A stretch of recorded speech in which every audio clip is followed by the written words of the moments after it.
In the 1960s, Dallas, Texas was an emerging American city, and the Dallas Cowboys were an emerging power in the NFL. While war raged in Southeast Asia, and with political and social turbulence at home, a new breed of athlete was emerging as well. On the Cowboys, that athlete was Pete Gent, number 35. Pete was a new school. He was a deep thinker. See, he had it over guys like me. That's why you need long hair in those days, you know, to cover your brain. I didn't have a brain, so I had a crew cut. He seemed to be a very sensitive player. He seemed to be very sensitive emotionally. He seemed to have some tremendous skills. In the history of the Cowboys, I think he was a tremendous plus for the few years he played with us. And then I think to some degree he didn't relate well to the coaches. Like few before him, Pete Gent openly questioned the dehumanizing aspects of the game. A lot of what I was rebelling against and what upset me was the fact that we were the players. We've done everything we can and we've beaten our brains out. We're not getting paid a lot of money. We really played for the gratification, and part of that gratification really was ultimately, won't somebody say thank you? You know, and nobody ever did. And that always used to just infuriate me. It was, I can remember Landry always had this theory that you never congratulate anybody, but you always point out in the team meetings who's letting everybody else down. That was Tom's theory of how you got adults to do things. And I always found that my teammates were pretty bright guys. I didn't feel like you had to treat them like children. But we didn't do it for the money. And, you know, ultimately, that's the way they had us all, is that we would have played for nothing. We loved to play. There was a different take on Pete Gent, the author, after his first novel, North Dallas 40.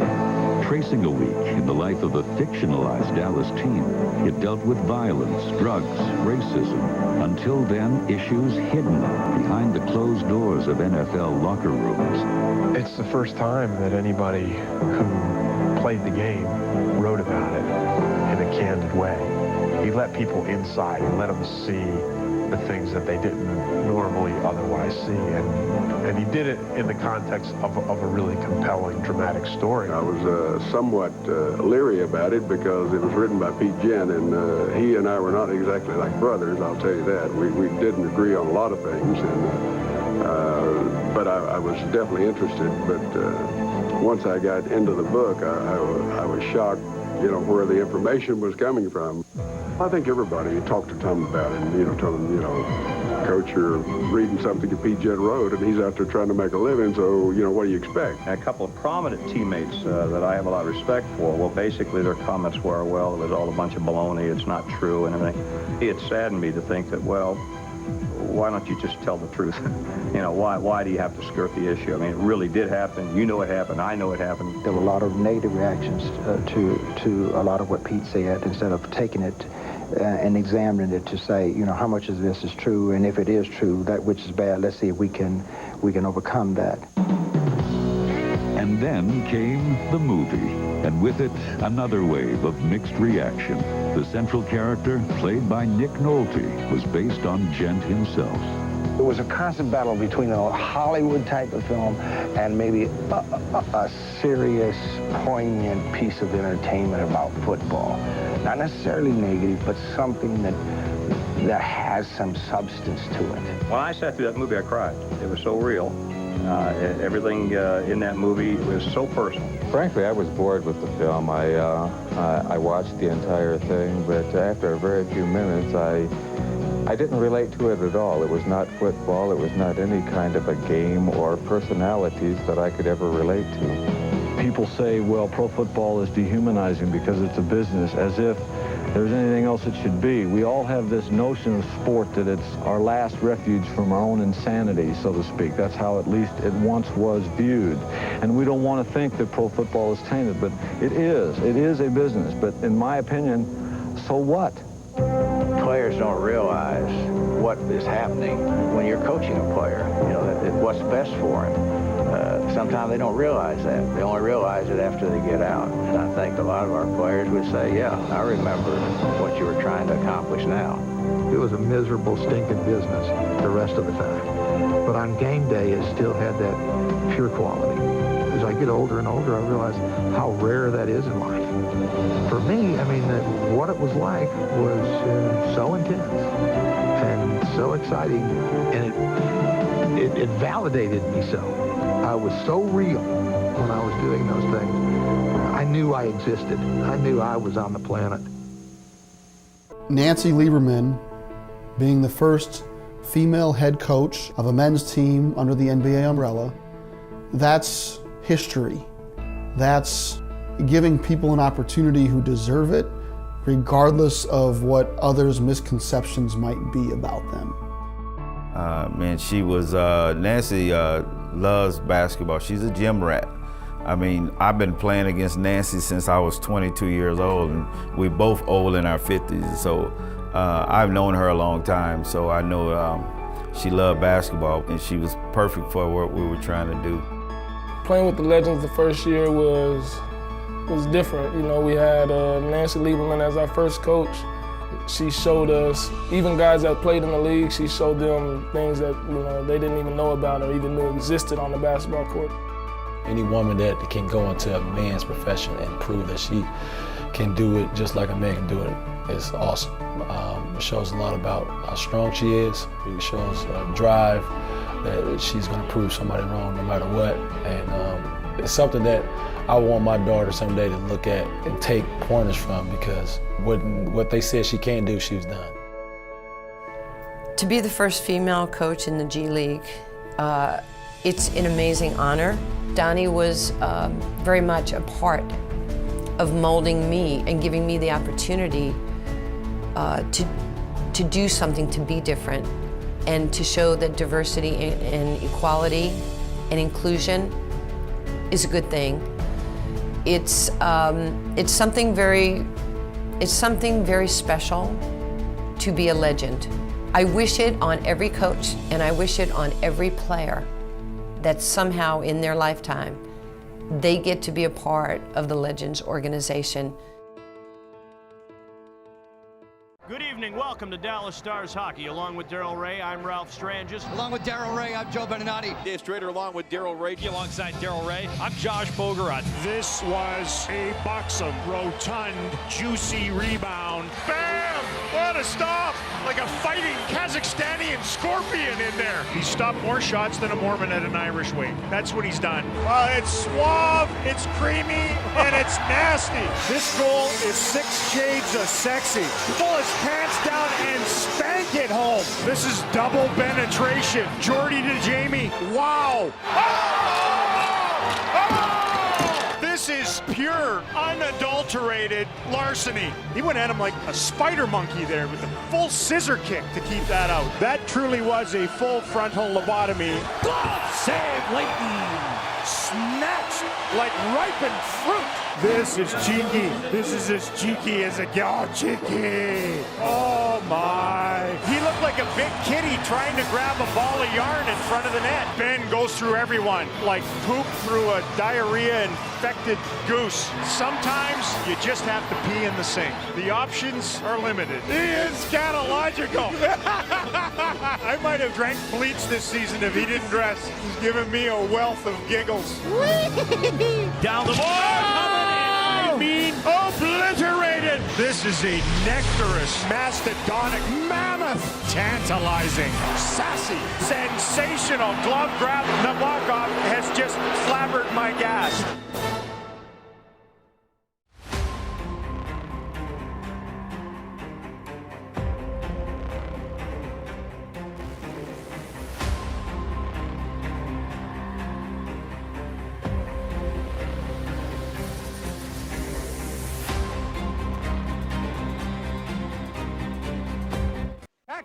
Who would have thought a 38-year journey starts with a taxi ride?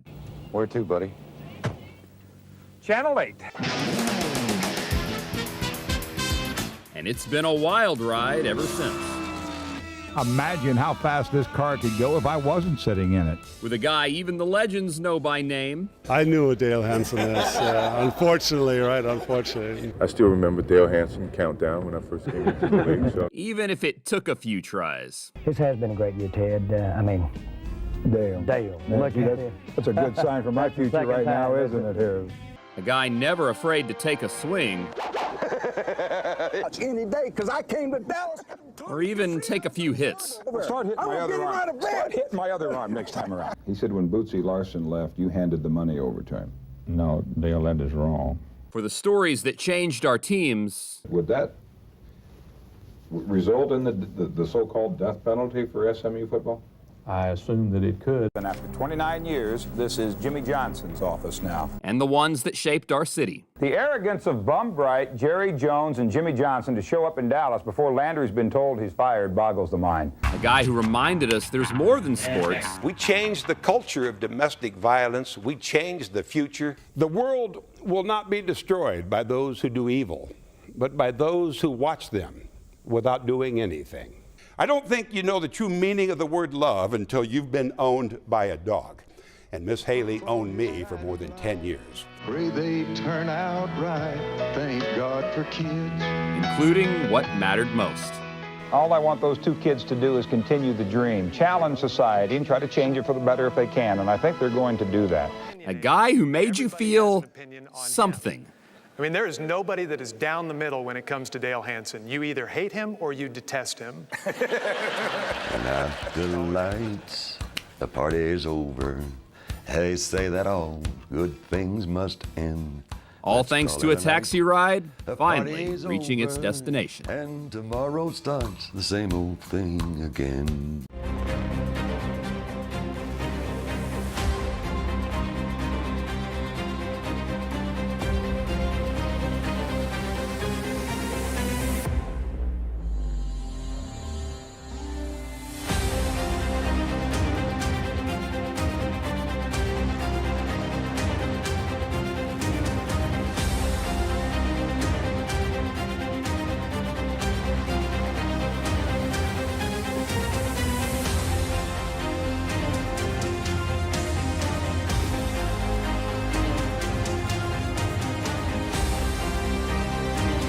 We're joined now by the managing general partner of the Texas Rangers, George Bush.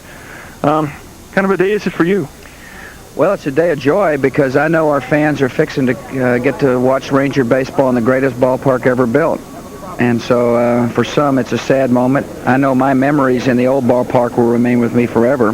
But I know what the fans are fixing to see 6 months from now, and that is baseball played, good baseball played in a fabulous place to watch the game. This is only about 70% finished. I wonder if you're anxious to show people what kind of an unbelievable place those of you who've gone through all the planning know it will be. Yeah, as you know, the 4th of July we show the folks, and we'll probably do the same thing over Christmas vacation when people who work every day have a chance to take some time off. We would hope they'd come and visit this place of this cathedral for baseball, and they'll see what I'm talking about. It is right on top of the field. The accommodations for the fans are going to be fabulous. There will be a lot of odd angles, so we'll have some unusual plays. So broadcasters, excitable broadcasters such as yourself, will be able to wax eloquently. But this is great, and I mean, even you, a man who's been to a lot of places, got to feel a little bit of a tingle of excitement being inside this fabulous ballpark. I was last year about a month and a half ago. It is incredibly amount of progress made since then. Right now, you can walk in here and you can honestly see the makings of a spectacular ballpark. You bet. You can feel opening day, and I really look forward to that. And somebody asked me what the great memory was. For me, of course, is when Rusty Rose and I were introduced to the Arlington fans as the new general partners of the new ownership group, and of course Nolan's 5,000 strikeout. But nothing is going to equal opening this new ballpark next year. Hey, congratulations. It's been a wonderful effort to put it together. We look forward to next spring. Good, Norm. Thank you. Thank you, George, very much. If you would, on your way back, ask Nolan to stop by if you could, please. Thank you.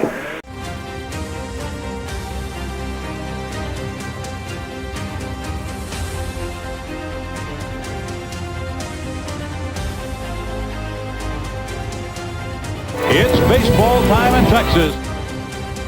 Hello, Winter! In December of 1995, businessman Thomas Hicks purchased the Dallas Stars from Norman Greene. It would be the first sports franchise purchased by the Texas native, who would go on to own the Texas Rangers and Liverpool Football Club of the English Premier League.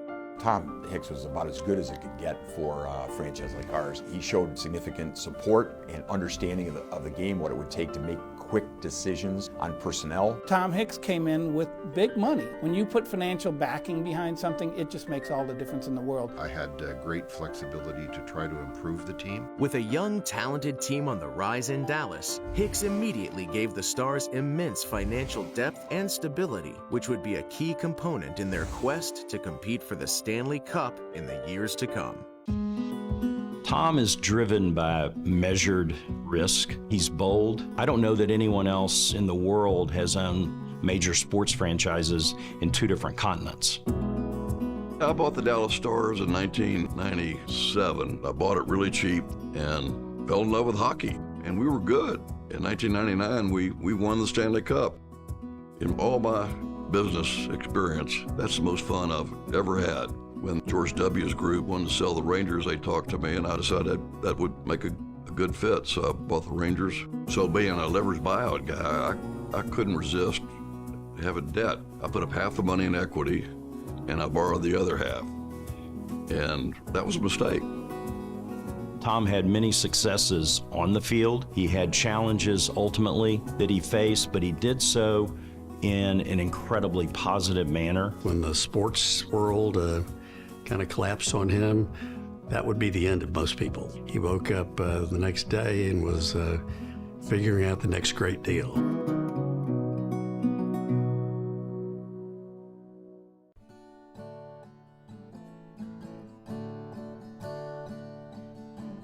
For the last 2 weeks, there has been a void at the ticket.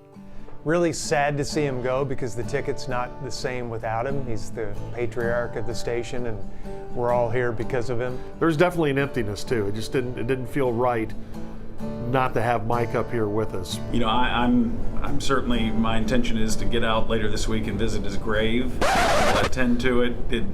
He's not dead. Die. No, he didn't die. That's right. He's just retiring. Right. Oh, he didn't? No. Oh, I've been under the impression for 2 weeks that he passed away. You need to rework your comments. Oh man, I feel a lot better now. Actually, don't do so much eulogizing. Just. Oh. No, he's not dead. This was throwing out the first pitch. Yes, Mike Reiner is still alive and kicking, but he has retired after a Hall of Fame career, including 26 years on the hard line at sports talk radio powerhouse The Ticket.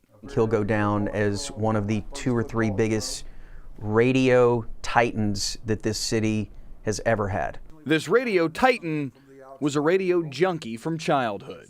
When my friends were watching TV at night, I was in my room and I was listening to the mighty 1190 KLIF.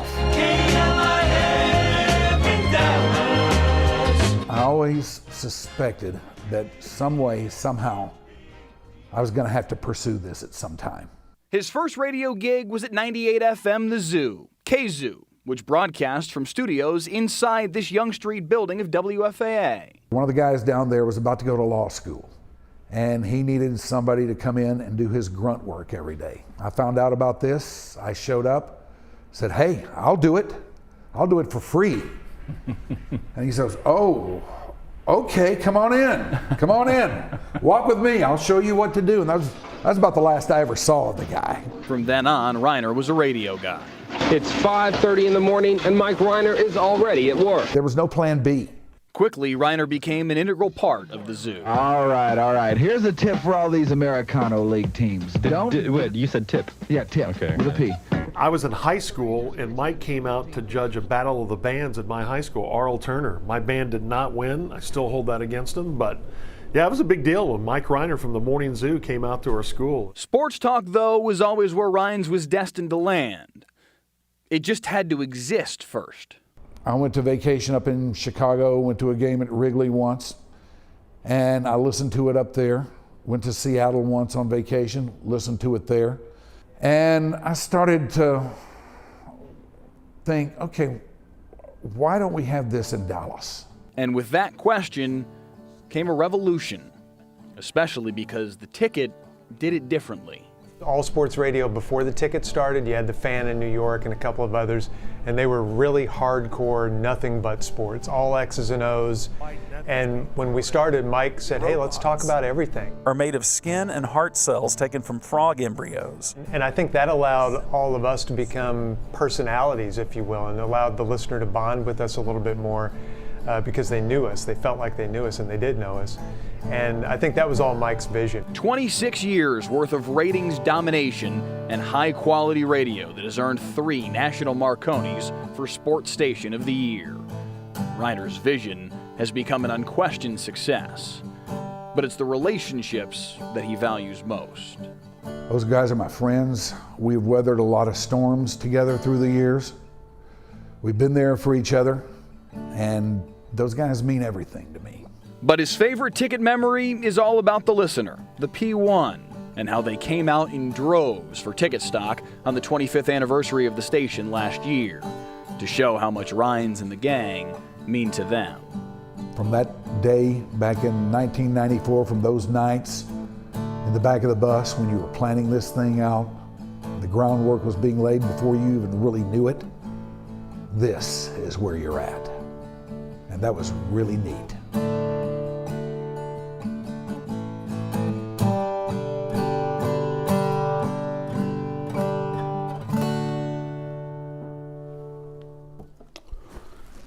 You guys stay hard. Keep jamming. And we'll see you.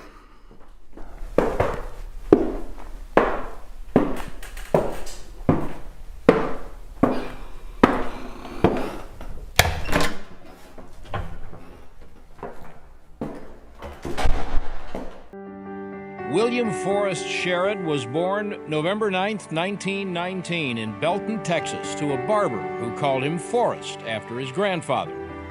But it was a Howard Payne football coach who called him Blackie, now the most famous name in Texas sports writing. Blackie first came to the public's attention in the 1950s at the old Fort Worth Press, where he gathered talent too big for a paper so small. Dan Jenkins, Bud Shrake, Gary Cartwright, Jerry Todd. Along with Blackie, they became giants in the industry. Shrake, who would write best-selling novels and author Harvey Penick's Little Red Book, once recalled his introduction to the press. It was hot as hell, he said. The ceiling fans were blowing the soot that came through the air vent. The teletype machines were clacking, and there was Blackie sitting back in the corner, a cigarette hanging from his mouth. The minute I walked in, I fell totally in love. Blackie's hiring practices were unusual, to say the least. When the press needed someone to cover baseball, Jenkins recommended Todd, who'd played on a state championship team. When Todd got to the press, he asked which one was Blackie, got a running start, and did a textbook hook slide into the sports editor's desk. Blackie looked down, smiled, and said, "You're hired." The young sports writers would all be shaped by their formidable boss, just as the generations of sports writers to follow. Blackie's copy made you feel like you'd stumbled into a production of Guys and Dolls on the way to the sports section. His style, much imitated, never duplicated, was concise, descriptive, brilliant. Consider a scene from a column describing a heavyweight title fight between Rocky Marciano and the unfortunate Jersey Joe Walcott, victim of a vicious Marciano punch. Blackie wrote, "Walcott bent slowly to the floor, head down, as a Hindu on a prayer rug. His knees touched, and then his brow, and there he remained, like an upended slice of cantaloupe." The secret of Blackie's skill? I always thought you gotta be a good reader before you can be a good writer. In his sports columns, Blackie rarely took on a cause greater than red-eye gravy or single platoon football. He'd rather make a reader laugh than cry. He'd served as a tail gunner on a torpedo plane in World War II and was shot down in the Pacific. Anything on a football field or a baseball diamond or basketball court rarely rose to the same degree of concern. The sport seemed easier to write because it wasn't serious. But on November 22, 1963, the editor of the Dallas Times-Herald recruited his sports editor for grave duty. All afternoon and into the night, Blackie fielded calls from reporters all over the city, forming the newspaper's narrative for the death of a president. I was looking out the window when the presidential parade passed. I could see through a gap in the buildings. And just seconds after that was when they were shot. Just for that event, they moved me to rewrite. Blackie took other assignments outside of sports. The Times-Herald sent him to Cape Canaveral for the 1969 Apollo moon landing. He prepared for duty the night before leaving by polling 14 party guests on what they most wanted to ask an astronaut. The winning question: how do they go to the bathroom? For his coverage of the moonshot, Blackie won a Headliners Award. He's won Texas Sports Writer of the Year a record 16 times and been honored with the Red Smith Award for career achievement. Still, he considers the Science Award in 1969 his greatest achievement. In November 2011, Tom Gaglardi was officially introduced as the new owner of the Dallas Stars. What's interesting, I think, about Tom Gaglardi is he's the perfect mix of Norm Greene and Tom Hicks. He has the love, the passion for the game, and he has the financial backing. Gaglardi immediately gave the Stars new financial depth after the club went through bankruptcy reorganization just prior to his purchase. When Mr. Gaglardi took over, it was a breath of fresh air went through everyone in the organization, and you felt like he had some leadership and somebody driving the bus for us. In 2013, Gaglardi would reinvigorate the Stars fan base by hiring highly coveted hockey executive Jim Nill as the new general manager. He would also introduce a sweeping rebrand of the club, unveiling a new logo, uniform, and modern color scheme. When you've got an owner who cares so much about the product, I think the fans understand that they have his back. Truly passionate for the sport, Gaglardi has been focused on growing the game in the state of Texas through his investment in new facilities and youth development programs, and is fully committed to assembling a Stanley Cup contender for years to come. Over the 6 years, what would you estimate you lost in pro basketball? I wouldn't tell you on this program. Too much, I'd say. Did it go to seven figures? Well, our group lost in excess of, in the seven figures. Yes, low, very low seven figures, but I didn't know. You did have the experience of losing a lot of money in pro basketball. How do you now convince an owner to come back to Dallas with a pro franchise? Well, Dallas is a good sports town. Like all new towns that are being built, Dallas is a winner's type town. If you're a winner and you're giving them first-class area to go to, in other words, first-class facilities to attend it, you treat it in a major league fashion, Dallas will support it. Now, the franchises that get started initially, I'm sure they'll have difficulties, financial difficulties, but anyone in pro sports today understands these financial difficulties. Mayor, cities seldom build a facility on a scale of $20 million without some kind of an assurance that they will have a tenant. Have you had feelers from an NBA or an NHL franchise? No, I'm not going, and I'm not trying to have contact. I don't want, as strange as it sounds, other than a man like Ray Patterson who tells me, sure, Dallas have a team. You have that kind of facility in that kind of town that Dallas has a reputation, franchise will move in. When Charlotte Jones was a young girl, a career in the NFL was the furthest thing from her mind. But everything changed when she says her dad had the crazy idea to buy the Dallas Cowboys. And after she successfully helped him manage an early crisis, she was asked to stay on full time. And I said, well, I don't know anything about running a professional sports team. And he said, that's okay, neither do I. And I just need somebody around me that I can trust. And the first charge of action was, okay, we're bleeding money, losing $75,000 a day and over $1 million a month. He said, find a way to stop the bleeding, but whatever you do, don't tarnish the star. She says it took a while to understand what that meant. But she eventually began to appreciate the depth of feeling fans have for America's team and the awesome responsibility involved in not only growing the brand, but keeping it pristine. It was during one of the highest points in team history, shortly after winning Super Bowl 30 in 1996, that things took a sudden and dramatic turn. It was a really challenging time for the Cowboys. And, we had just come off of great Super Bowl success the last couple of years in a row. And then one of our players made a really bad decision off the field. And overnight, the image of the Cowboys just changed. It went on its head. And we realized at that point, if people were going to be as interested in what we do off the field as they are interested in what we do on the field, then rather than look at that as a challenge, we should look at that as an opportunity. That's when Jones devised the idea of using the nationally televised halftime show at the annual Cowboys Thanksgiving Day game as a worldwide stage to kick off the Salvation Army's Holiday Red Kettle campaign. It became her mission for the team to become a visible force of good, not just on the field, but in the community. And it's worked. Since the first National Red Kettle kickoff, the Cowboys have helped the Salvation Army raise about $3 billion.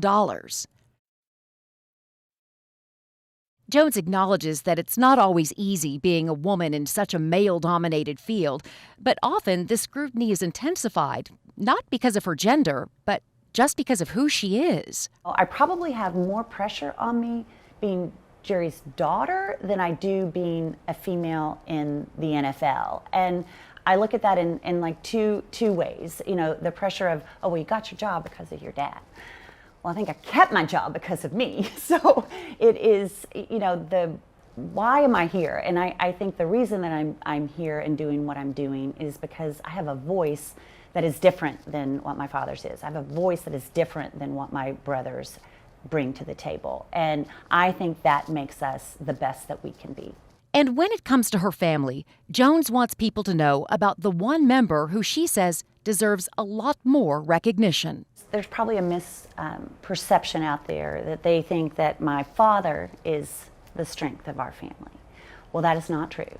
It is my mother, and she is basically the glue to our family, which we all have said many times. But more importantly, I don't know that everyone knows how involved she is strategically. Her impact and her input into how we as a family navigate all of what the Dallas Cowboys is about is so powerful. My father has this enormous amount of passion. My mother has this enormous amount of compassion. I hope that I am a blend of both and the best of that, but she doesn't get near enough credit. Passion and compassion, working together to keep the Cowboys star shining bright. My public service journey began sort of as a natural outgrowth of, first of all, my interest in the community, and then the folks who were in charge of the community at the time kind of began to take notice. The owner of the Texas Rangers in 1989 announced that he was selling the team. There was an immediate expectation that the future of the Rangers lay in another city. I announced, no, not on my watch, that's not going to happen. So we went to work working closely with the new ownership and with the people of our community. January of 1991, the people of our community said, yes, we're going to keep our status as a major league city, the great privilege that we have among few cities in the world to host Major League Baseball, and we're going to do it right here, and we're going to do it from now on. The chairman of General Motors called and said, you need to prepare your community for us to shut the plant down there. And that was another one of those times when we said, well, we can't let that happen. The entire community got behind the effort to deliver a message to General Motors that this plant is their future. And it's a good thing that we did, because today that plant is the most productive in the entire General Motors world.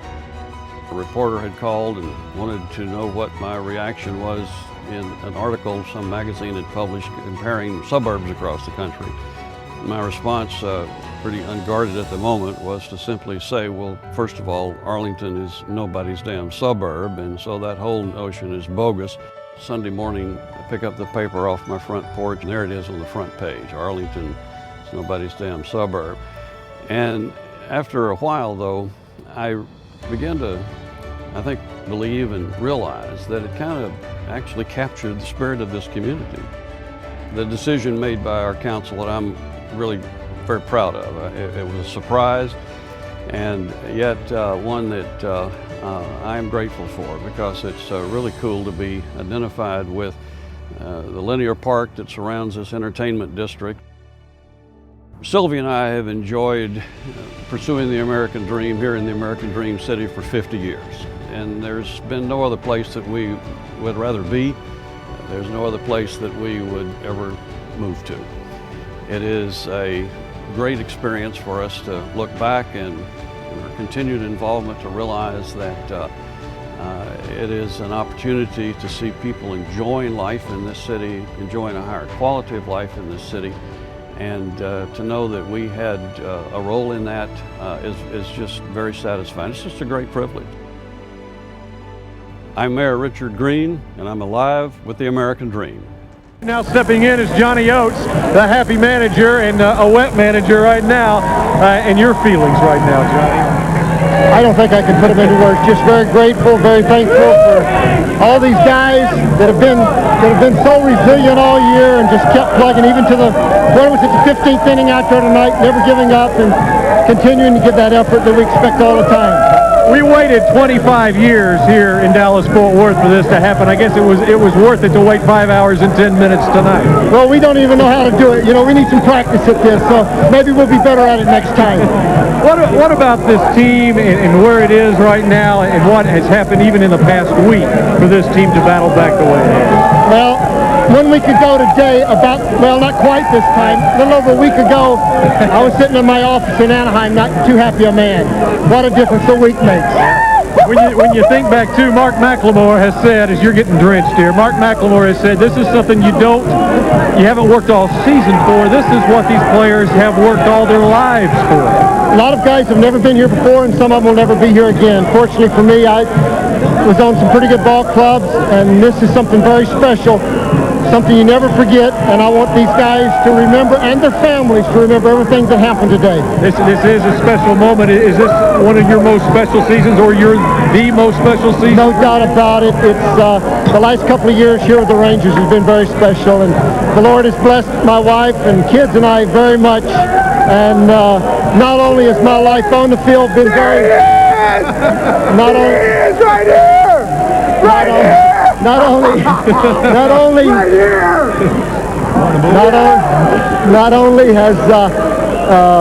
only have I been blessed on the field, I've been blessed off the field with a wonderful family and a great bunch of fans here in the Texas area. All right, we appreciate it, Johnny Oates. He's going to go take a shower. He's already had a shower. Batting second today, he's a long-time Texas Rangers fan, and my guess he is the happiest Rangers fan here today.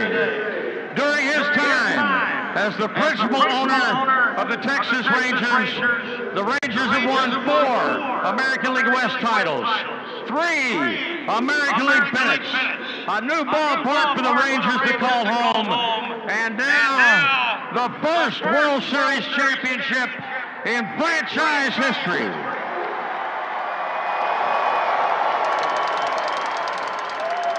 Ladies and gentlemen, please welcome a great Texas Rangers fan, the managing general partner, majority owner of the world champion Texas Rangers, Mr. Ray Davis.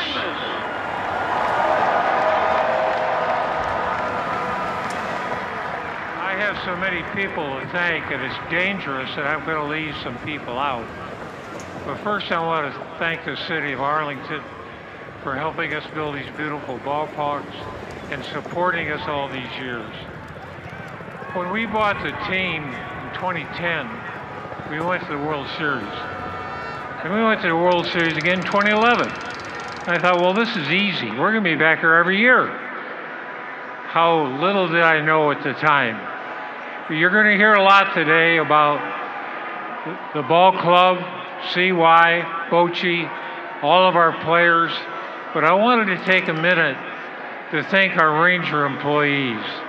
Of all the long hours of work, our front office, the clubhouse, the trainers, the scouts, and again, I'm going to leave some people out, but it's a team effort, and that's what made this team successful. Thank you. Thank you, CY. Thank you, Bochy. Thank you, players.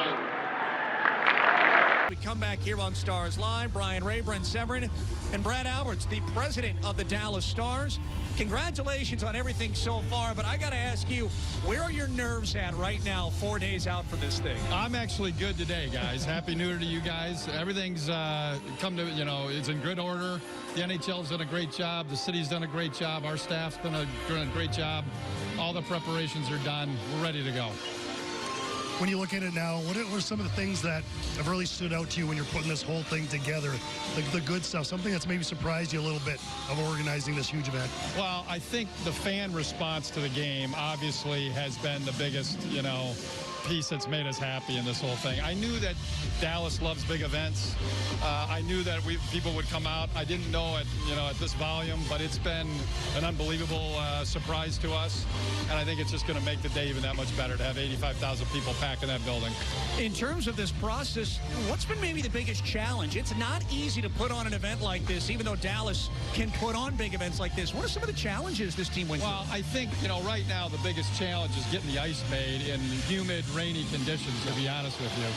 I'm sure the league would agree with that. I mean, the other things have really come together really easily, and we're really pleased at how it's looking right now, for sure. Are you surprised that so many people coming from Nashville as well? Well, we knew that there was going to be a big contingent, from Nashville. Originally we were expecting, 10, 12,000, and now I heard it's up to 20,000 people, which is great. They're really excited to play in the game. We're happy to have them, and so it's going to be really good. It's going to make for a fun atmosphere. Oh, totally. In terms of the pregame festivities, whether it's the day before, the day of, just the process of building that and putting that together, was it a smooth road? Was it easy as you thought it would be? How did the whole thing come together of building everything leading up to the game? No, like I said, the city of Dallas has been unbelievable in this entire process, really going back to where we started a year and a half ago. And the city's done great, work with Fair Park to get all the, facilities ready to go. And we're trying to bring, the feeling of Texas OU and the State Fair to this game. So having the Midway open, giving everybody a flair for, the fair and all that is going to be really, really important. Through the ups and downs over the years. Diving, touchdown! Intercepted on a deflection. One of the most consistent components of the Dallas Cowboys. These are the steps they take. Is the voice of the team.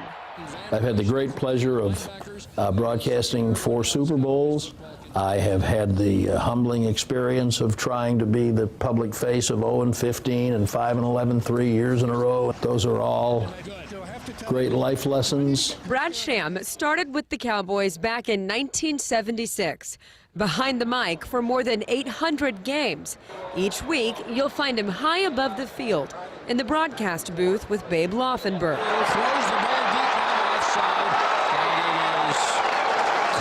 With every call, the joy his job brings is clear. To become the first Cowboy to return the ball for a touchdown this year. It's such a blur. It doesn't feel like 40 years.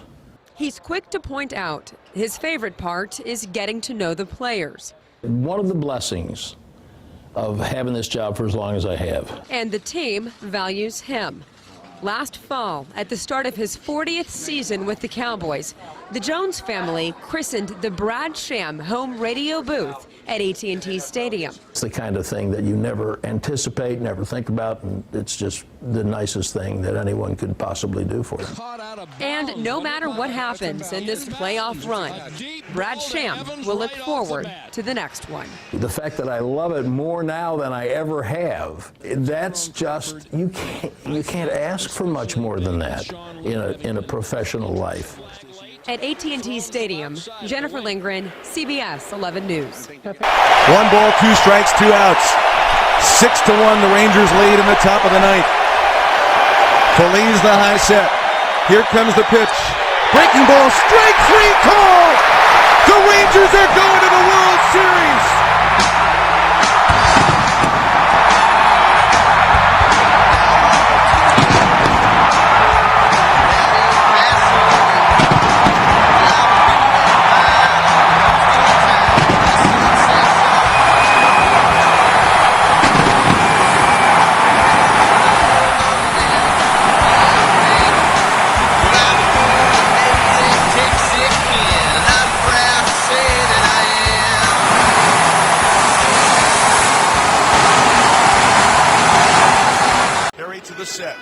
now to the plate.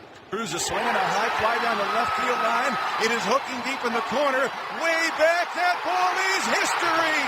A walk-off grand slam for Nelson Cruz.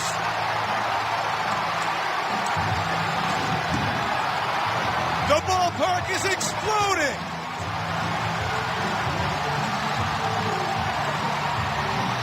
Cruz fires his helmet, arrives at home plate. The Rangers are there waiting. They have beaten the Tigers 7-3. Those Ranger fans scattered through the crowd, groaning a little bit.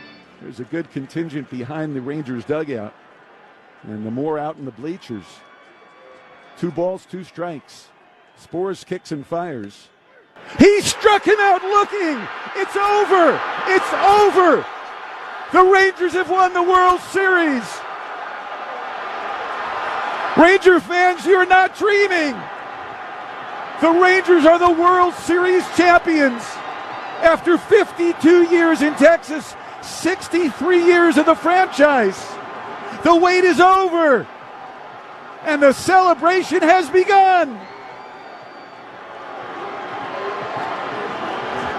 It is baseball time in Texas. Those words and that voice have echoed through Arlington summers for nearly 4 decades. From Arlington Stadium to the ballpark in Arlington, and now to Globe Life Field. Texas Rangers public address announcer and Executive Vice President of Ballpark Entertainment Chuck Morgan has been here through it all. From opening days to All-Star games, division titles, to clinching American League championships, from Rangers Hall of Fame ceremonies to saying goodbye to ballparks. Chuck Morgan and his welcoming voice have greeted baseball fans for over 3,000 games and counting. Batting fourth, the third baseman, number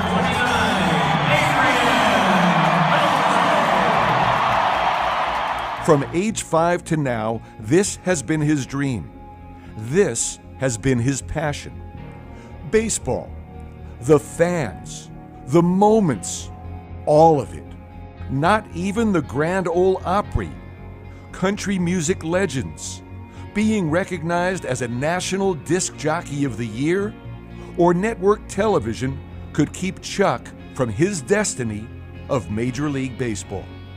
He paid his dues early with a stint in Nashville with the Sounds. Here's the starting lineup for your Nashville Sound. He had chances to learn from the best. The next voice you hear will be that of Chuck Morgan. For the Yankees, number 44, right fielder Reggie Jackson. All of it culminating in an opportunity to move west to the Texas Rangers, to fulfill his big league dreams, and where he began creating a world of ballpark entertainment that other MLB teams have emulated for decades. The legendary dots. And the dots are off. Rangers captain. The Texas Rangers six-shooters. Fan Fest, and more. Chuck was the announcer, audio mixer, DJ, and video board operator all in one. He sold sponsorships, worked in marketing, is now an executive vice president for the Rangers, and has been the personal MC for numerous Rangers greats. He's literally done it all for the organization. However, what truly makes him Texas Rangers Hall of Fame worthy has more to do with the fans. His passion for providing Rangers fans with the ultimate game day experience and his desire to make himself accessible to their needs, both in person and over social channels, is unmatched in professional sports. It's a quality that will forever establish him as one of the most beloved members of the Texas Rangers. Chuck Morgan has given his all for the great fans of Rangers Nation, for the Texas Rangers baseball team, and for Major League Baseball. And though the mold of Chuck's unique skill set might be broken, the roadmap for following your dreams and passions to the very end never will be. Congratulations, Chuck, and welcome to the Texas Rangers Hall of Fame.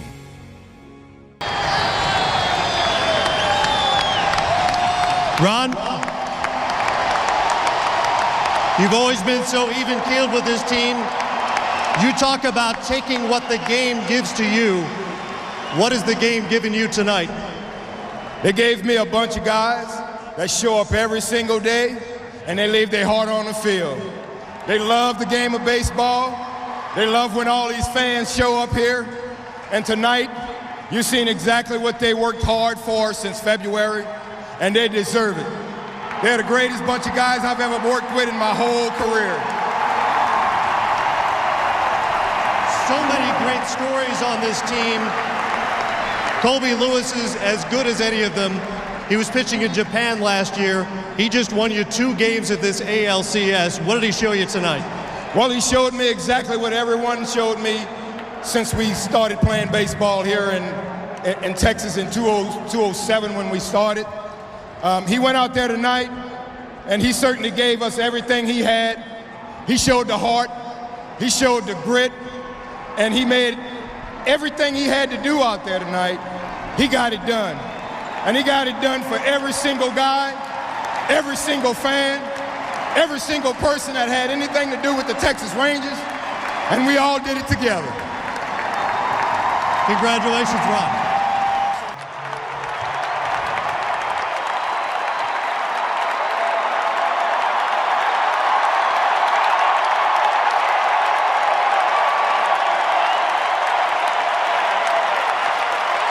How's that sound, Ron? Sounds tremendous. I'm so proud of my team. We couldn't have done it without their commitment and all the effort that they put in and the way they grind each and every single day. And all of us in this game know it's not easy to get back to this point. And those guys, I tell you, I tip my hat to you. And I didn't have to call very many meetings this year. They knew what was at stake, and they went out there and got it. And here we are with an opportunity to go back to the World Series and this time bring it back to Arlington, Texas. Ron, it's been nearly 2 decades since a team that lost the World Series got back to the Fall Classic. Why was your squad so resilient this season? Because they had attitude, they was committed, and they had a tremendous amount of effort. And they believe in one another, and they never cared who got it done as long as it got done. And that's team right there. Ron, how happy are you that you didn't have to pitch to Nelson Cruz this series? I was very happy, but I can tell you what, if I did, I probably would have thrown him breaking balls. Have you ever seen a guy that's been on a run like him? No, I haven't. Nelly worked hard all year, and coming down the stretch, he really didn't have a whole lot of at-bats, but he kept battling, and he kept working, he kept believing. His teammates supported him, and in the end, it all came together. Ron, you are as energized a manager as there is in Major League Baseball. We see you with the feet pattering all the time. You're doing the windmill in the dugout, but today you broke out something new. You had the Ron Washington strut. What was that all about? Well, the way the music was playing earlier before the game, if you couldn't get the spirit in you, I don't think you could have been able to come out here tonight and do what we did. They was feeling the spirit, so I wanted them to know I was feeling it also. Ron, hopefully you have at least one more strut in you. We'll see you in the World Series. Congratulations. Thank you so much. Congratulations to my team, the organization, and all these great fans.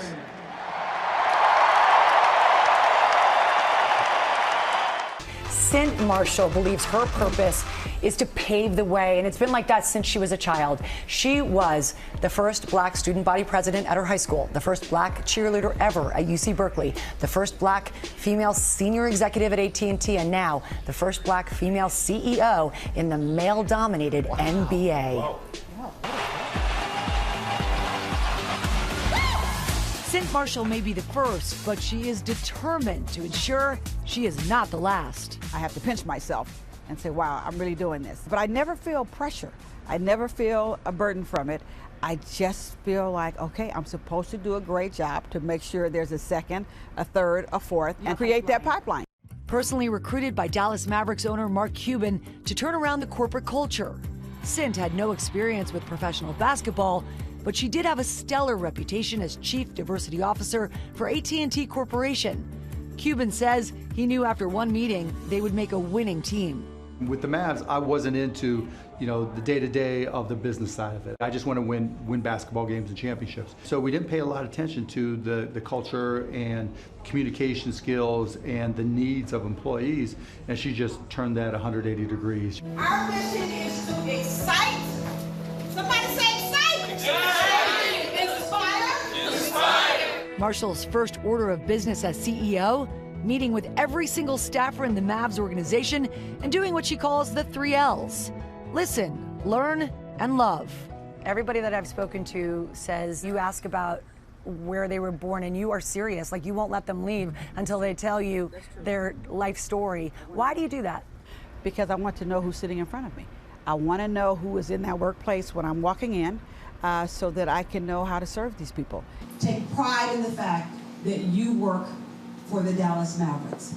Take pride in the fact that you are part of an NBA team that people are looking at and smiling these days and saying, you know what, they've been through a lot, but they've got it done. She also put into place a set of core values at the Mavericks with the acronym CRAFTS.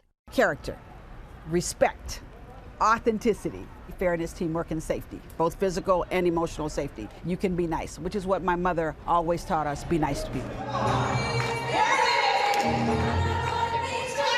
Marshall shares her leadership philosophy and life lessons in a deeply personal memoir called You've Been Chosen. Your story is not an easy one.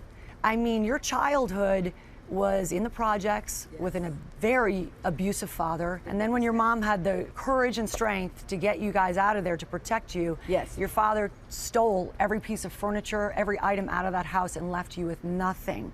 And yet somehow you found the good in it. Because my mom taught us it's not where you live, it's how you live. And with God, all things are possible. Hearing her story, it's clear Cynt has never let life's painful challenges stop her from finding the bright side. After she and husband Kenny suffered years of heartbreak trying to have children of their own, they adopted their 4 now adult children as toddlers out of the foster care system. And when she was diagnosed with stage 3 colon cancer, she decided she would love her portable chemotherapy machine, so much so that she named him Winston, after Taye Diggs' character in How Stella Got Her Groove Back. It's so funny because, like, I'd have that thing in bed, and it makes noise because it's pumping the medicine in.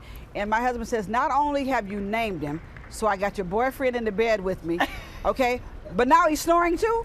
He goes, can you tell him to be quiet? I'm like, nah, he's working. He worked all right. Today, Cynt is cancer-free, and her can-do spirit has done wonders for the Mavericks, where there's a 111% increase in sponsorship revenue, a 64% increase in ticket sales, and a 200+% increase in the number of women and people of color at the senior level of the organization. And here's just one more example of how Cynt Marshall can turn just about anything into a positive. You are able to find a teaching moment in some really terrible things, like your father telling you and your sister point blank that you guys will end up as street workers. Yeah, Wall Street. Wall Street sisters. There were so many days this baseball season where all the parts of this baseball puzzle started to look like they would all fit.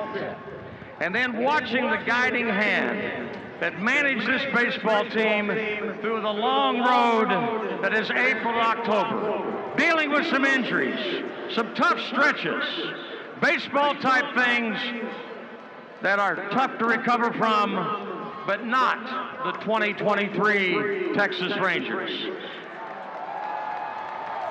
I don't get to vote, but if I did, he's my manager of the year.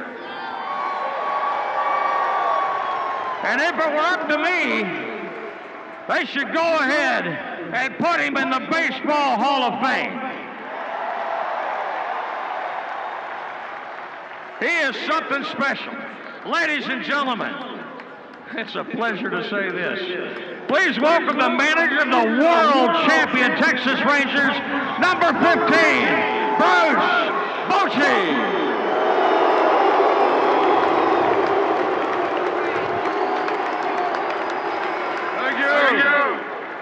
Thank you. How sweet it is, huh? How sweet it is. Well, I tell you what, it's my first year in Texas. You guys can party. I love it. Love it. I got to start with CY, though, first of all. I can't thank him enough for picking up the phone about this time last year and giving me a call. Never my wildest dream I'd think I'd be here, but here I am. With CY's leadership, his vision, his commitment to getting these world-class talented players to make this dream become a reality. So I can't thank him enough. Ray Davis, he gave us the tools to get this done. He provided everything we needed. So Ray, thank you. A real quick story about Ray. He had a vision too, and he wanted, bring winning baseball to you. But he mentioned this. He had this saying. I wanted to put something on the wall here. I need something on the wall. Well, Ray, I couldn't be happier for you. You got it. He called it a skin on the wall, so good. Thank you. And to you fans, real quick, I see why I touch on it. I'm going to add a little bit. Don't ever think you don't play a role in this. You do, trust me. These guys feed off you. We heard you in Tampa. We heard you in Baltimore. We heard you in Houston, and we could hear and feel you in Arizona. We play for you guys. You're the reason we do this, so thank you very much. Thank you.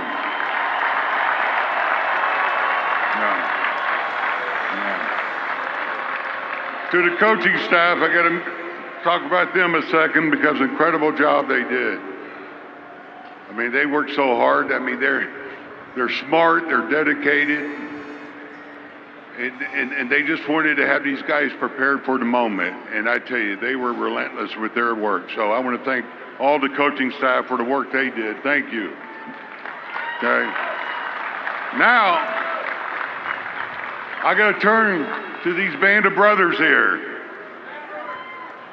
Last 36 hours, I've been asked, hey, does this ever get old? It doesn't get old, trust me, no. Not when you get to watch these guys, with their deep determination, their resilience, and the heart that brought them together and play as one to do what they did.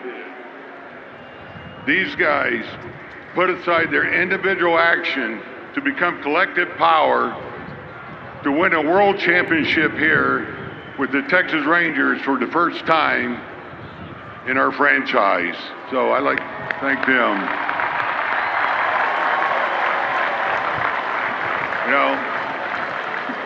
And I tell you, years from now, I'm going to think about this moment, and I'm going to cherish the time that I had to spend with them.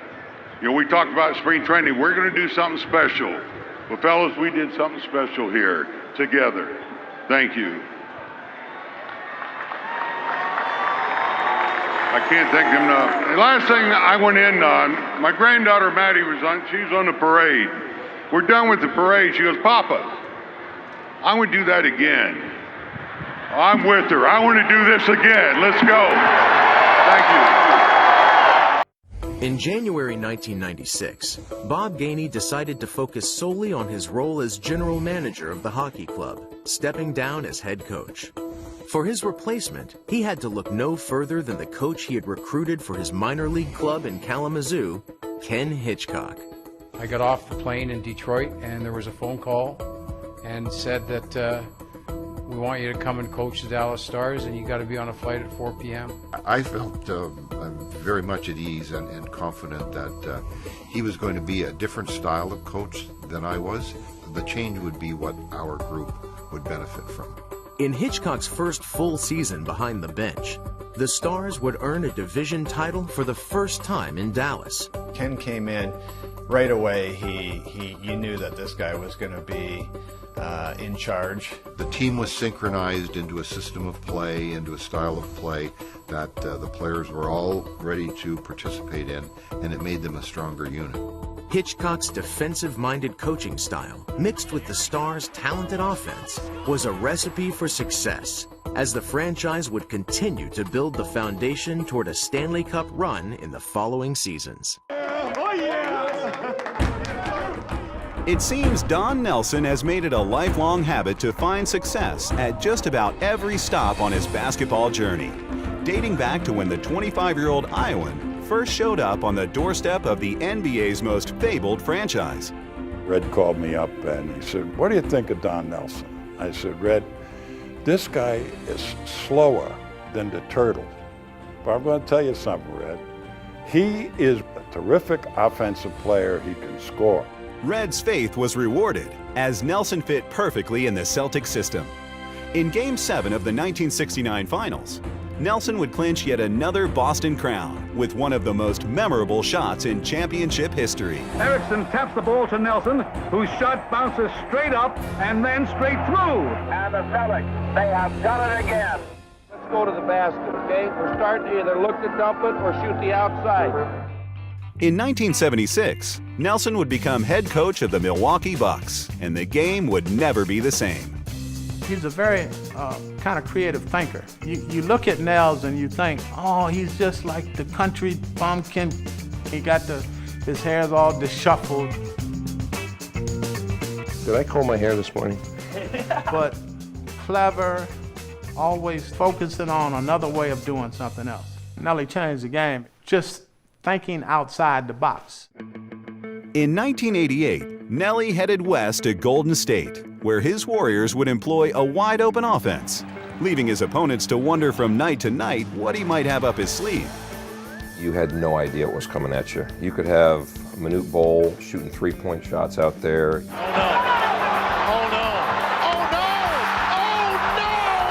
When you had him on the sidelines, it's a huge advantage to your team. He could win the game with his decision-making. The next challenge for Nelson came in 1997, resurrecting one of the worst teams in the league, the Dallas Mavericks.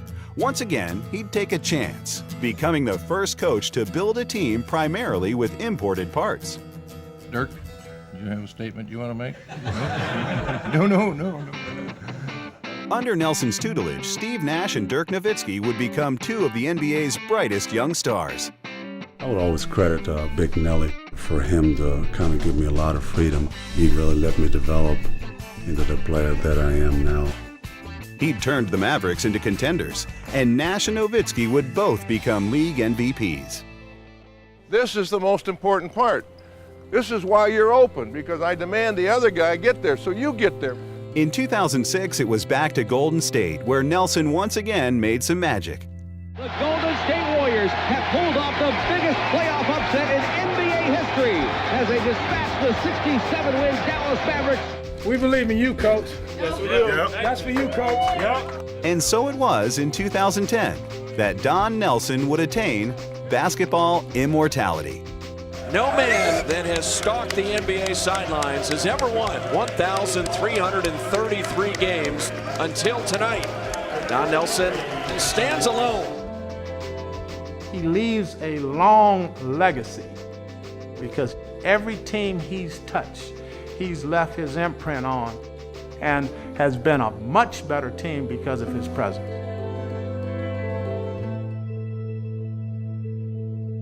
In the spring of 2013, owner Tom Gaglardi hired Jim Nill as the 11th general manager in franchise history. We want to win here, and the bar's going to be set high. We're going to change the culture a little bit, and I'm excited about that.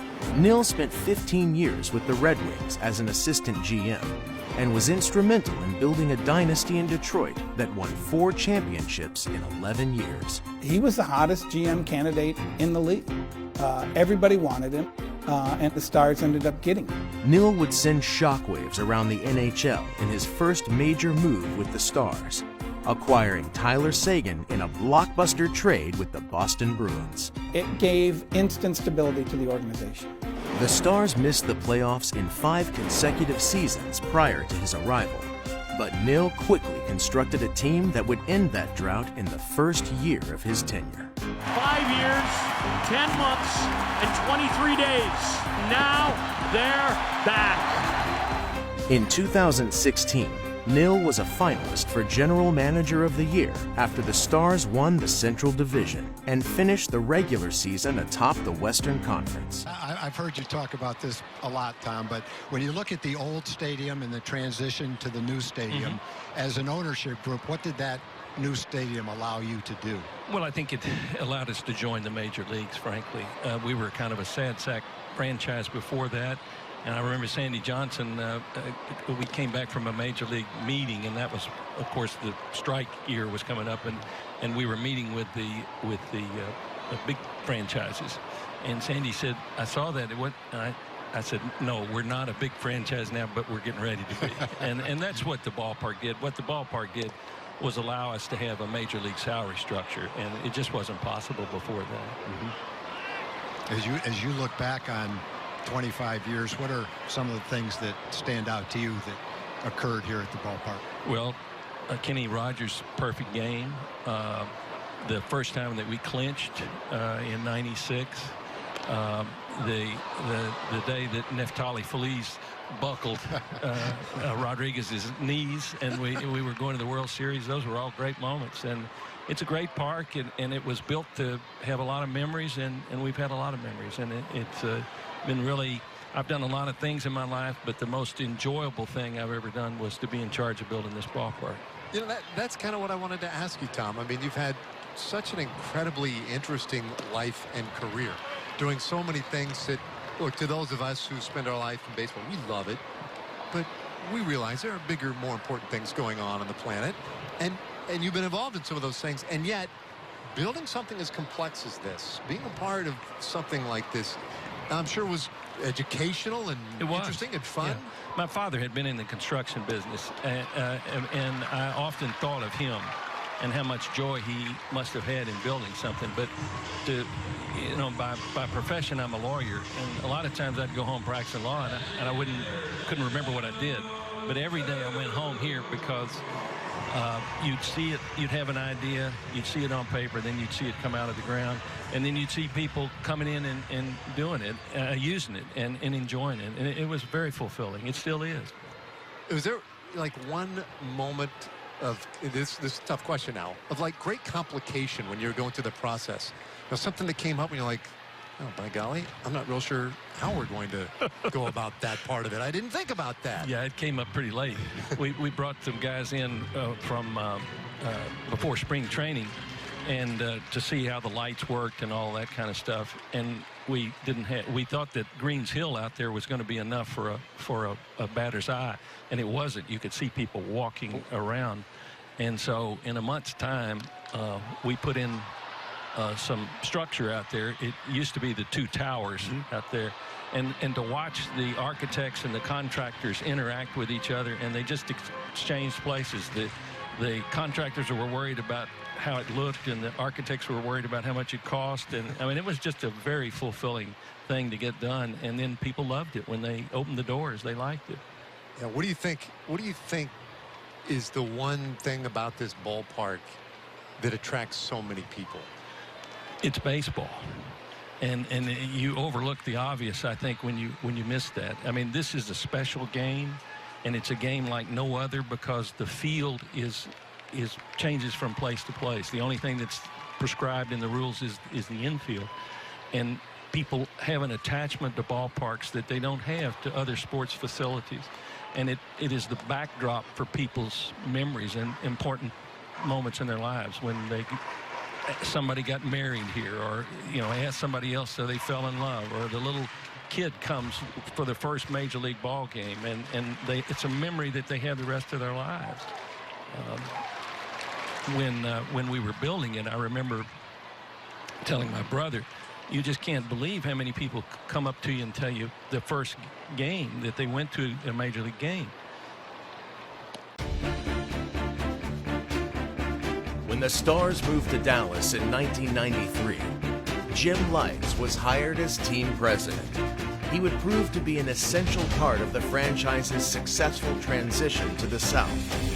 In 1995, he played a pivotal role in Tom Hicks' purchase of the hockey club, which helped pave the way for the Stars to become perennial contenders throughout the late 90s, eventually resulting in a Stanley Cup championship in 1999. In 2011, Lights worked closely with new owner Tom Gaglardi during his acquisition of the team. Jim was integral in the Stars rebrand in 2013 and the hiring of coveted general manager Jim Nill. Over the past 4 decades, Jim has been vital in growing the game of hockey throughout Texas, from marketing the sport to building multiple ice facilities in DFW. Congratulations to the 2024 Dallas Stars Hall of Fame inductee, Jim Lights.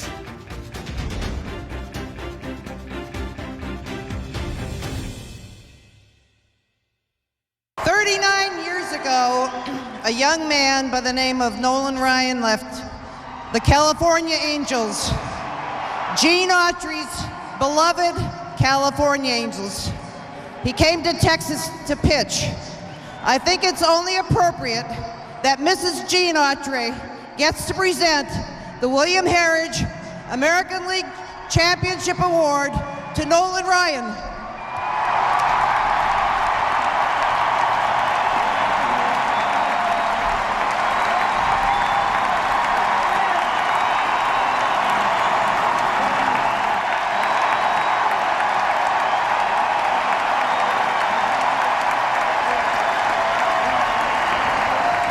Nolan, you're such a part of Texas baseball. What does it mean to you to bring a World Series here?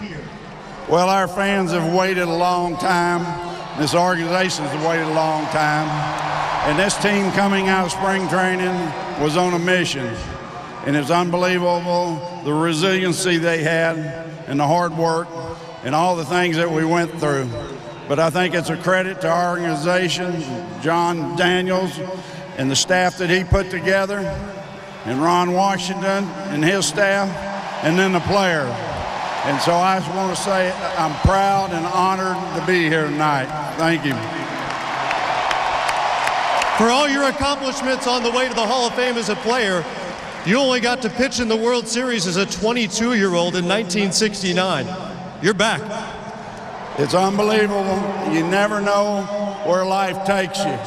But to be here tonight, I can honestly say that I probably have a better appreciation than I ever had. Congratulations. Nolan, last year I gave you this trophy, and we in the American League expected you to beat the you-know-what out of the National League, and that didn't happen. So speaking on behalf of your fellow owners in the American League, we expect you to win the World Championship.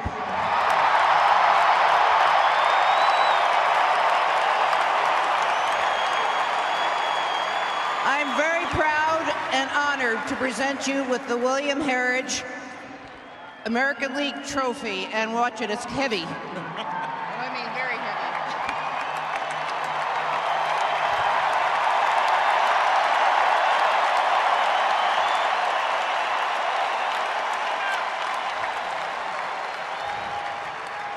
Nolan, you getting used to this? Well, I really am fond of seeing Jackie every October, and it's amazing, but I have to say that I couldn't be prouder of this group of men that came together this spring on a mission with one thing in mind, and this is a stepping stone of what they want to get done, and that's to win a world championship and bring it back to Arlington. And I tell you what, between them and Ron's staff, in our baseball department, our scouts, I couldn't be any happier and proud of the job that they've done. And our fans have supported us all the way through, and we all appreciate that. Thank you. Nolan, this is a franchise that won one playoff game before last season. What turned you from that team into the defending American League champions? Well, I feel like going in this year that we're a well-balanced ball club, and I think it showed getting to this point, and so I really feel like that's what get us through the World Series. Nolan, congratulations. Thank you. The Cowboy cheerleaders were revolutionary because they were sexy. You are looking live at the Dallas Cowboy cheerleaders. 15 to 20 times a game, the director would cut away to the cheerleaders. He keeps giving us the pictures of those cheerleaders, which doesn't hurt America. The conventional feminist view of the 1970s was that the Dallas Cowboy cheerleaders were just being paraded as eye candy on the sidelines. Typical Dallas lovely. Hear, hear. The Equal Rights Amendment was a huge push. It came very close to passing and just fell short. Orthodox feminists pretended to speak for all women, but in fact, I think that the majority of women in the United States would have loved to be a Dallas Cowboy cheerleader. The world-famous Dallas Cowboys cheerleaders. These girls are still the best. The idea of the Dallas Cowboy cheerleaders was partially to appeal to a female audience, which doesn't make a lot of sense to me now, but it seemed like how it was. When you think of America's team, the cheerleaders brought more women into the sport. They're strong, they're also sexy. When the cheerleaders came out, it was like God entered the stadium. I mean, everybody just went crazy. The man responsible for America's cheerleader-induced frenzy was General Manager Tex Schramm. The master marketer knew that spectacle and substance went hand in hand, and his creation of America's Sweethearts proved instrumental in making the Cowboys America's team. Tex wanted at the games this full entertainment experience. Beautiful girls in beautiful outfits, and it worked. As America was falling in love with the Dallas Cowboys cheerleaders, they fell in love with America's team also. The poster was one of the most iconic posters of its time, second only to Farrah Fawcett's red bathing suit poster. It's just amazing how much attention came so quickly. Ladies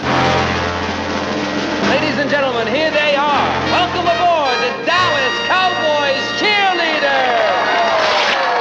The Dallas Cowboy cheerleaders will always be the most famous collection of cheerleaders. I think it's very interesting that there could be like a made-for-TV movie.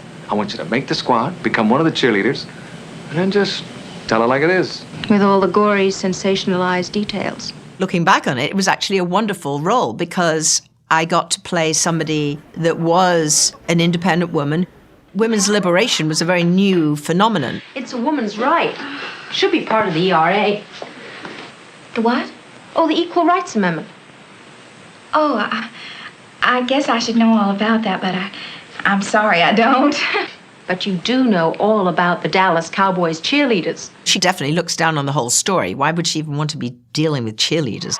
And in the end, she defends them because she actually ultimately respected who they were, where they came from, and what they aspired to. There just is no story. The Dallas Cowboys cheerleaders are everything that their PR says they are. I accidentally ended up in a piece of classic Americana.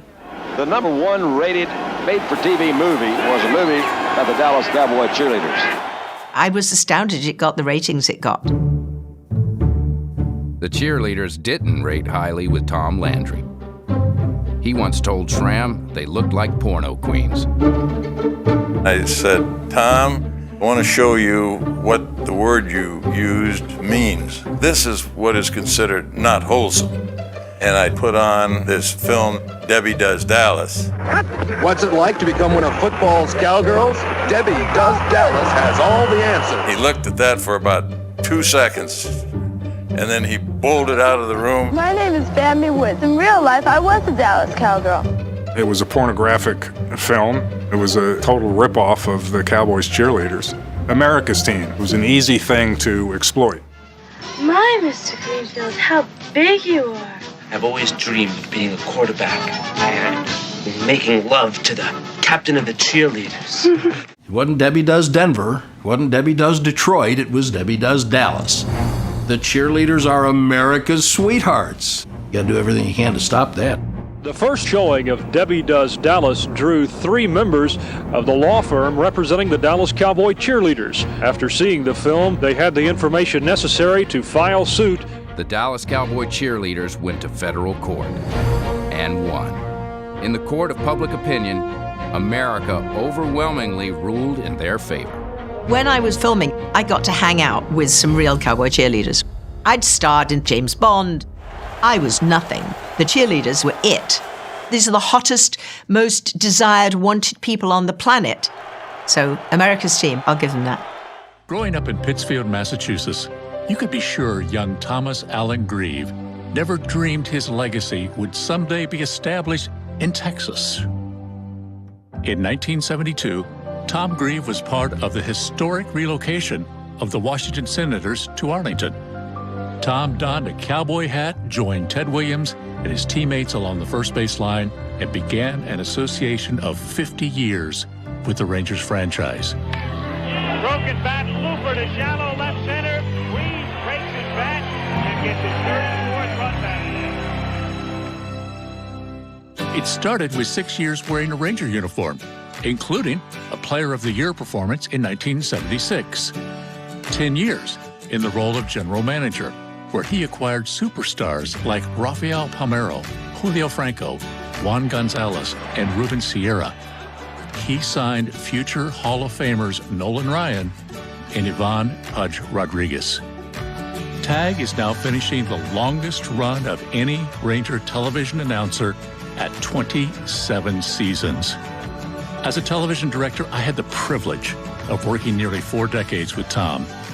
His varied baseball resume is unparalleled, but his accomplishments are not the reason Tag is beloved. In a competitive business, Tom Grieve models humility and grace. He is kind to every fan, and he is an absolute joy to work with. Tom makes any game entertaining with his legendary storytelling abilities.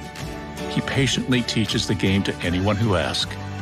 He's a dedicated family man and a treasured friend to so many people in Texas and all around baseball. A lot of quality people have helped shape the Texas Rangers over 50 years, but the title of Mr. Ranger belongs to only one man. Jon Daniels, you put this team together, going back to the trade that brought Elvis Andrus and Neftali Feliz here, in more recent years, the Josh Hamilton deal. In the last year alone, guys like Vladimir Guerrero, Benji Molina, and of course, Cliff Lee. When did you think you had a contender that could pull this off? I want to recognize a bunch of our scouts, our development staff, all our players and coaches out here. These guys have absolutely killed it. We're a true organization, and we've done everything for all of our fans. 54,000 here loud, and everybody back home. Thank you very much. Congratulations, Jon. The architect of the Texas Rangers, Jon Daniels, with me now. Jon, you made a huge signing in Adrian Beltre in the offseason, a big-time trade in pulling Mike Napoli over. But you were active at the trade deadline. You restocked that bullpen, and you gave Ron Washington a lot of toys to play with, and that's how he managed throughout the playoffs. That was some huge moves during July. I thought Wash did a tremendous job using those pieces. And really, my job's easy. You get a lot of good people together, a lot of good scouts, development folks, tremendous group of players we couldn't be prouder of. Hand them over to Wash and let him do the magic. Congratulations, Jon. And made us special every step of the way of the playoffs. So please help me welcome Coach Carlisle.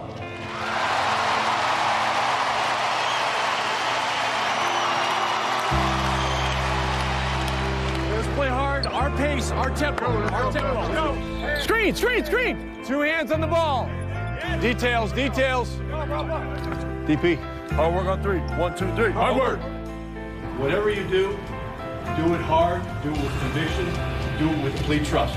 It's about collective will, collective grit, collective guts, playing it a certain way, trusting the pass, playing collectively, believing in each other.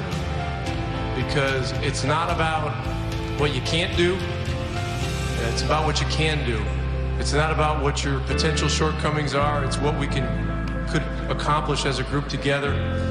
There's one word I can use to describe these players in this city, and that is pure class.